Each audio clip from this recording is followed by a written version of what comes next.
Welcome back to Animal Crossing New Horizons. I'm dear darling, and shall we see what's going on our lovely island of Fawnhallow today, as we're relaxing as per usual. It's a bit of a cold day today, but I think probably now is a good time to talk about blueprints, right? I'm trying to think about it. Like, is there any better time? No, probably not. Excuse me. So, if you can tell by today's title, this is going to be my very disorganized, random thoughts about the game Blueprints. I will warn you before I get into any major spoilers or anything like that. But apart from that, good evening everyone. Right now in Fawnhallow is 11:08 PM on Thursday, February 26, 2026. So almost like the last few days of February. I didn't realise how quickly that has crept up upon us. But yes, so Blueprints is a puzzle game I played on stream. So yes, on my YouTube channel, not directly visible. And I played it over the course of, I think, like 9 months, maybe? Like, it's been a very long time. What are my overall thoughts on it? It's actually one of the greatest puzzle games, definitely. I think there are definitely some high and low moments in it. And I don't think it would be a puzzle game I'd recommend to everyone, or it's very much, I think a way I'd summarize it is, it's a puzzle game which I think if you like puzzle games, it can be like kind of for everyone, but I would have it with a caveat is you need to decide when you're done with a game and then stick with it, because the game goes on, or can go on, for a very long time, like basically endless not endless, but quite a lot of mysteries to solve. And I think it's really interesting because it puts it up to the player to basically be like, okay, I'm satisfied with the mysteries I resolved, and that's totally fair. Like, if I didn't play it on streaming, I probably would have stopped before I actually got to this certain point. Mainly because I'm just like, it's a bit much, and you know, I obviously had a benefit of a Twitch chat I could basically be like, is this line of thinking correct or not? But yeah, cool as it's a lot easier for me to do that sort of thing because I summarize, I don't really like exploration, so I don't like trying to explore to try and find the right answer, but I do like trying to think of what the right answer would be, and then getting it confirmed, and then executing it is a different story. That's a fun part, IMA. Well, not all the time, it kind of depends. I like coming up and thinking of the answer, but being able to not actually test or validate it without going through all the motions is what would definitely be the most frustrating part. So being able to have a Twitch chat, I would highly recommend it. To basically confirm, yes, that is the right answer, or no, that's not the right answer. It's nice. But obviously I didn't do it for like the first, I would say, well, I don't think I did it for like the first half of the game or more, maybe 2/3 of the game or so. I think it's just the later puzzles start becoming pretty tedious. But on the whole, I really enjoyed it. I think it's an incredibly novel game. If you don't know what it is, it's basically a roguelike puzzle game, kind of, which, it's puzzles I would essentially liken to escape room style puzzles, where there's like a grand mystery going on in the house, and you had to link multiple things and threads together, which all sort of culminate in some very interesting interactions occurring. Like, it's definitely one of those games which has an unbelievable amount of depth and like discoveries which you can have during it, which I think really scratches any person who loves puzzle, and especially exploring and experimenting to find puzzles, will absolutely adore Blueprints, in my opinion. So yes, I think from now on we'll be having mild spoilers where I'll talk about some early game puzzles and discoveries. I would actually say Blueprints is a game you should 100% go blind in for, as blind as you can, necessarily. I think it's fine to know the concept about it, but you should go in blind as possible because, again, as I say, it's very much a game which I think you should decide when you're happy and done with it, which may be like the initial goal will give you to get to room 46. You might say, I'm done when I get to room 46. You might keep going past that. Again, it's up to you. But I don't blame anyone for stopping basically after reaching room 46. As I say, it's very much a game where you need to decide how much you're happy with. But I liked a lot of the puzzles, especially in the early to the mid game, I think. So I think early game is kind of like iffy because you're sort of just still trying to figure out the mechanics, and you're still trying to figure out how to build up resources, but it's exciting because obviously you know that you want to try and get towards the antechamber essentially, because you're like, well, that must be room 46. It's the only constant room. Like, what else am I going to try and do? So it's very it's interesting as like a resource management style of game where you try and sort of discover new rooms. Be like, what does this room do? What does this mean? How do I interact with it? So there's a lot of like, it's basically, it gives you like a million buttons to push, and you're like, okay, let's push every single one and try and figure out what's going on. So I think it's actually got a pretty good early game. It's a lot of sort of experimental discovery, which makes it, I would say, maybe hit or miss depending on what you want in a puzzle game, because it doesn't really give you too much to work off. You have to be very confident with like trying things. But then, my personal opinion, the mid game is when it starts to really shine. Basically, the first major goal you get to, or you try, like, there's a really nice progression through everything. Where it's like, your first goal is trying to get to the antechamber. You'll make it to the antechamber, so I'm going to say that from here on out, maybe anything could be spoiled, but it's going to go in an ascending level of, like, order of, like, how things will naturally get discovered, hopefully. So if you're only partway through, I guess you can kind of stop once you've reached the most recent secret that you found out about. But you'll reach the antechamber and you'll be like, oh, well, the doors are locked. That's interesting. Okay, we're going to have to figure out how to open the doors. But the thing which is nice about Blueprints is it lays a lot of seeds, like, really early on for, like, things for you to think about. Because you'll, like, one, like, major thing you'll think about is, like, why are there 2 paintings in every room, or, like, with random portraits? Like, this is not a coincidence. This is just strange at this point, but you might not know what that necessarily means. You might, like, discover quite a few rooms, and be like, whoa, what's going on with this room? But it feels like there's more to this, but I don't know what necessarily. I'm trying to think of a good example off the top of my head. It's a bit difficult. Laboratory is a good one. You see a machine has got numbers, it's got letters, it's got like levers to pull and stuff. You're like, there must be something going on here. Or a security room. And then you naturally discover things where you're just like, oh, you see something written there, but you can't really make it out. And then later on, you'll be like, oh, I have a magnifying glass item. You pick up a piece of paper. Next time you pick up a piece of paper, you're like, oh, I can actually look at things better. Well, now next time I see a security room, I gotta draft it so I can try and see what's on that piece of paper and continue that thread. But early to the mid game is when Blueprints shines, in my opinion, is when you have a main goal, which you want to go for. Get to the antechamber. Then figure out how to open antechamber, get into the antechamber, and then figure out where to use that basement key, get into room 46, essentially. You have an ultimate goal, but then along the way, there's other like side mysteries which you're exploring, you're pulling together, and you're like pushing forward. Because I do agree that there's an inherent random nature of Blueprints, because it's a roguelite. And if you go in with a mindset of, this is the mystery I'm focusing on, I want to make this mystery pan out, it's not going to work. You have to be very flexible in the mysteries that you're wanting to pursue, essentially. Which is why the early to mid game is the best, because you have so many mysteries you can do where you're like, for example, a later one is like, you want to drain the reservoir or something, or try and lower it, but you need the pump room for it, which can be quite a difficult thing to get. Especially because if you want to like completely drain it, you need the boiler and the pump room next to each other, which is a pretty difficult thing to get in a run. You can make things which like push it towards like more likely to happen, but like at the end of the day, you still need to get the boiler room, and you still need to get the pump room, and also I guess a ballroom beforehand, which is difficult to do in a run. So you're not going to do it as soon as you discover it. You're going to be like, I want to do that, but at the same time you have so many other things which you're like figuring out, or you're like, oh, I found out about the bookshop for the first time, so I'm trying to get a lot of money as well to try and get that. Or maybe you're like, oh,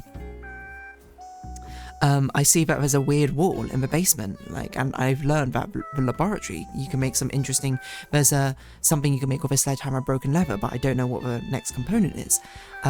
When you have a lot of mysteries sort of all lining up, when it allows you to be very flexible when you do your runs, where you can pivot, where you're like, oh, these are the things I'll keep an eye out for, and then you draft a pool, and you'll be like, okay, I'll try and keep an eye out for a boiler and put it next to a pump room, or something like that.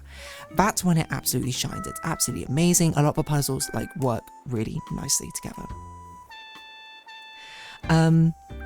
Now, it's hard for me to remember all the puzzles off the top of my head, so this definitely makes it difficult, but I think from that period of, like, getting into the antechamber, so, like, I think there's quite a few different, like, eurekas of, like, whoa, the scope opens up moments, like, getting into the antechamber and finding a basement. It's like, oh, whoa, the game's opened up. There's a whole base, like, underground area. What's going on here? That's crazy.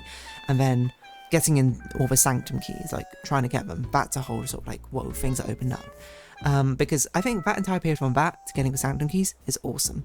Because the sanctum keys is kind of like the pinnacle of, like, you have an ultimate goal, get these 8 sanctum keys, work out what they are, and then do it. And from then, I think it's still pretty good when you get to, like, the mid-ish late game, where you're doing a lot more of these more obscure things. Because the sanctum keys you'll probably do along the same time as the 8 red letters, so you're starting to get a bit of a lore coming together. But there's some, like, definitely there are some, like, later puzzles which are, like, definitely feel a bit, like, more finicky, and I think the problem is that you start to get fewer and fewer puzzles in the later game, which makes things quite tedious. Like, one thing which is very tedious is removing the crates from a tunnel. Like, I ended up getting, I think, the upgraded laboratory experiments. I don't know if it's quite late or something, but it basically became like I know I'm behind in this. Like, I need to basically 100% focus on this for the next 6 runs and try and force it to happen, because I'm like, I don't know, like, somehow I discovered this much later than everything else, and I'm now falling behind in it, and I can see it happening. It's going to be the only puzzle I can chase for a bit, which definitely feels iffy. And then, like, when you get to, like, a super late game, there's only, like, one puzzle thread to follow, which it's okay-ish, I think, because sometimes the puzzle thread to follow is pretty good. Like, the secret passage in the outside room to get the atelier is a very nice one, because it's not that difficult to do. You can at this stage, it's so easy to get dice rolls, get the shrine, get monk's passing, and find the secret passage. That's incredibly easy to sort of finesse. Like, you don't need a lot of RNG for that. And then you can just draft the atelier and just continuously go into it every single time. It's always there, it's very consistent. But there's some things which I think are really finicky, which I actually don't have too bad a memory over, mainly because I got quite lucky during it. The one which definitely stands out to me is the still water puzzle. Trying to get a watering can, because I was very worried about it, because when I was like, okay, the only thing we have to transport water is a watering can, I've seen like 2 watering cans, I think, through my entire playthrough, and I'd played like 60 hours or something at this point. What are the chances I see one again? I got very lucky. I think it was literally in the next run or the run after, I got a watering can, and I was like, whoa, okay, that's crazy. But I can definitely understand why people can get turned off with that, I suppose, with the, like, the RNG element, sort of meaning, like, it's hard to chase things that you want to chase, which is why I think the mid-game's good, when you have all that, like, level of flexibility, and you have, like, a lot of really nice interlocking things, because the thing which Blueprint does really, in a nice way, is that there's often, a lot of times, multiple solutions, or multiple ways to come up to the solution, which allows you to discover things in different ways. Like, one of the early puzzles of, like, getting a password for the terminal being Swan Song, like, I got it just by, like, guessing, like, kind of reading the thing. Like, I didn't have a magnifying glass, like, they didn't expect you necessarily to do that, but, like, it was a possibility. They left that avenue open. But you could also technically, I guess, get it by looking at the terminal monitors, or seeing the word mentioned, like, in the garage, and you're like, that's a bit strange. Stuff like that. There's a lot of very interesting things, but there's also a lot of things which I think are quite finicky to do. Like, I think getting the dead end run is kind of like a very finicky thing. Like, anything which feels like you need to force the RNG in one way to happen. Like, there are definitely ways to sort of, like, skew things in your favour, but I can't help but think, like, by the time you get to late game, they should really be giving you a lot more tools to do so. Like, I was shocked there wasn't, like, an upgrade where it's like, oh, now you can draft, like, 4 rooms or something each time. Or, like, some sort of permanent upgrade, which basically means, like, you've proven that you can influence RNG to your liking, essentially, and get things to work out. Now we're just going to make it, like, super easy, because in my opinion, it's a sort of thing that's like, once you've shown that you can do it, like, consistently, you're like, there's no need to keep continuously testing a person on it in a puzzle game. It's like, oh, you know how, like, RNG manipulation works? Okay, we'll do this thing just so you can sort of, like, help facilitate it, because it's still, like, a rather tedious thing, because this is a puzzle game. It's a knowledge check, it's not a mechanical check, you know? Like, in a mechanical check, like, the thing is that you get so good at it that it just becomes second nature. It's a knowledge check, once you know it, there's no mystery there anymore, there's no, like, reward from doing it again, in my personal opinion. You just know how it works. But I think your mileage may vary when it comes to that, so that's fair. But I think there's a lot of really like fun ways that puzzles come together in Blueprints. I need like a list of our puzzles, list of all known puzzles or something, because that makes it like easier. Host room 46 checklist. Because there's a lot of really cool things, like, oh yeah, the chessboard ones are really cool because it's something which they drop like really early on. You're like, why are there random chess pieces in here? And then when you see the chess pieces later, you're like, that's kind of cool. Oh yeah, and then again, some finicky things, like the fact that you often need things like torchlight, like something to light the torches, which only was kind of easy for me because I got the armory. But like, I can see that being a real pain if you like, otherwise, like, don't have the armory. It's like, it's kind of a pain to get the right items to make something every time. Like, I'm surprised there wasn't like a workshop upgrade to be like, oh, get 2 items every time you see the workshop or something. Or, I don't know, some permanent upgrade where you could just like have like a broom closet in the entrance hall, which would always give you like a random item to start with. Like, but it's things like that to me, where it's like, once I bridge that knowledge gap, I feel like they should have basically, not trivialized it, but basically swayed it in your favor. Because they're like, you already know it. You don't need to prove it again, right? But I will say that there are some things, like my biggest criticism of the end of the game is, one, I think the final puzzle is like, I respect it for being like a big combination of everything coming together. It's definitely way too tedious, it's definitely way too much, and I feel like a lot of the things I was doing felt like kind of leaps where I wasn't really solving a puzzle, I was solving it being like, well, what could possibly even work in a meta sense here anyway? And I had obviously a Twitch chat. But I think the thing which definitely feels the worst about it is it's a really underwhelming final puzzle. Like, you do so much. Like, I spent literally 2.5 streams, I think, doing a final puzzle, which was mapping out basically the blueprint schema, the work in progress mansion, solving all the Mara High boxes, solving the picture puzzles, which I would say the picture puzzles in the draft mansion were not that good. They felt like, to me, they were like too many steps removed from what they felt like they should be, which makes it quite tedious or difficult to work out. The Mara High boxes is just insane. Doing 45 of them is like so pointless, but I did it. But that's why I'm just like, if you were a normal person, you would just be like, alright, I don't really want to do this. I'm not going to do this puzzle, which I think is totally fair. But I think the thing that's just most disappointing is once you do that puzzle, there's no fanfare or anything. There's no cutscene. You just get blue. You know, you get something cool where it's like, oh, it's the last will. That's kind of interesting. Like the true last will. But then there's nothing else further from that. You just, that's it. But the game doesn't even, like, the day doesn't even end. There's no fanfare, there's no like, congratulations. I'm like, maybe that's not what you wanted. But I'll be honest, as a player, that's kind of what I wanted. I just wanted a simple cutscene, you know? Something just super simple to just be like, yeah, he acknowledges it, you know? Because I will say, when he ascends to the throne room with the scepter, the crown, and the relic, that was an epic moment. That felt earned. That felt like, oh, yes, one earned cutscene. So it's almost a shame that it doesn't the other way. But yeah, there's honestly just a lot of really like clever puzzle and game design, I think, in Blueprints. Like, but the puzzle design's 10 out of 10, off the charts. Like, so much of it is really, really good.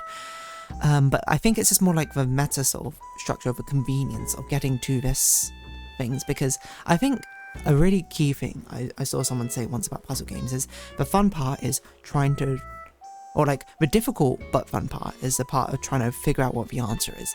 The boring and simple part is executing the answer, and then the easy but rewarding part is solving the answer. So it's like you want people to be focused on the trying to figure out the answer and getting reward for the answer. You want to minimize how long it takes to essentially execute or try executions of the answer, because that's not as interesting, right? Like, imagine a Barrows U level where it's like, oh, I figured out what I need to do, and then I realize it's gonna take me 5 in-game minutes to actually put in the answer. That would suck. That'd be so sad, because it's like, I know what the answer is. I know how to solve it. Now it's just a waiting game, basically, at this point. Which is what I think Blueprints definitely suffers from. But I think inherently there's going to be a more extended period by the nature of like the structure, the mechanics of the game. That's just going to be how it is. But at the same time, it's sort of just like well, what can you do about it, I suppose? The other thing I feel like would have probably been nice is they probably should have something in game to help you track notes, I think. I think it is kind of cool that you can write your own notes, but at the same time, like, the game would have still been, I think, as good if it had like the Lorelei perfect recall thing where you could just retroactively check messages and notes that you've picked up or something. Like a scrapbook or something. Because you're still making notes of things which the game shouldn't track for you. For example, like the 2 portraits puzzle, or like the chess piece puzzle or something like that. You can make your own notes. It just feels excessive to be like, oh, I can't reference that letter I saw or whatever. I had to go draft the mailroom again or something. I don't know. That's just kind of my thought process.